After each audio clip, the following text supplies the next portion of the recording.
Hello, Kiss fans. Good morning. Good morning. Hope everyone had their eggs and bacon. Nice cup of coffee. I know I'm drinking coffee. Maybe you're drinking beer to deal with the cruelty of today's world. I don't blame you.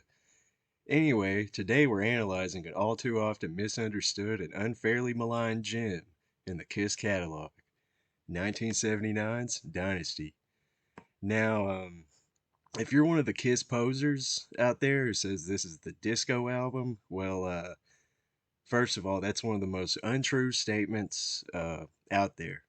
It's an appalling misconception, and it's a shame one song has tarnished the rep of what's, at its core, a strong collection of power pop songs, I mean, even if you're into the like the harder side of Kiss, I think all the Ace tunes on this one, really bring it, especially Hard Times, man, which is, just a killer, badass, fun rocker.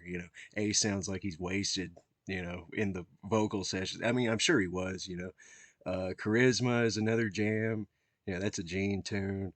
And yeah, I know this is the one with "I Was Made for Loving You," but I mean that is a pretty fun song. I mean, yeah, it's stupid. It's like a quasi disco rock thing, but in a way that's it's pretty revolutionary, really. I mean, like, that's years before anyone mixed hip hop and rock.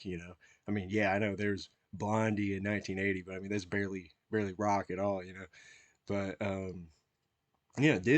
disco was enjoyed primarily by like marginalized communities. So in a way, you could say Kiss was extending an olive branch to communities that maybe weren't so into hard rock and heavy rock, and it's like Paul and Gene were kind of letting all groups of people know that it's okay to give them your money. Whether you're into Donna Summer or the Village People or what, you can still go out and buy Kiss lunchboxes and Kiss action figures. I guess it's a good thing that by the time bands like Godsmack and Mudvayne were getting popular, that like Kiss was already doing the reunion thing, and they didn't have a financial incentive to like go out and do a song with Fred Durst or something. But that all being said, "I Was Made for Loving You" is a pretty fun song. But the real power pop jam on Dynasty is "Sure Know Something," man. I mean, I guess that's like the kind of the other hit on the record. I remember the first time I heard it was on the Kiss Killers compilation, uh, which was actually, I guess that was probably the first Kiss release I ever like went out and bought, was the fucking Killers compilation.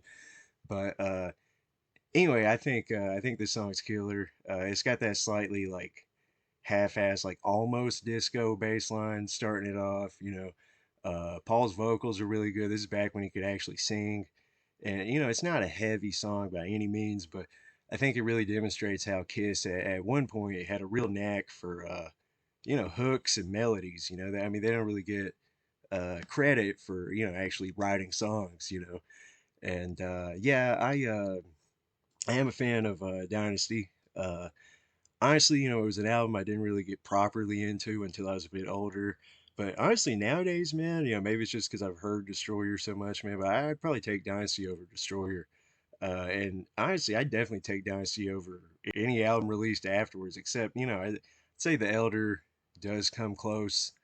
I might like The Elder more for a different sort of listening mood. So, what are your thoughts on Kiss Dynasty? Did you see the tour? Were you around for the return of Kiss? Were you appalled by Dynasty? Do you think it's a poser sellout album? Uh, let us know in the comments, and don't forget to subscribe.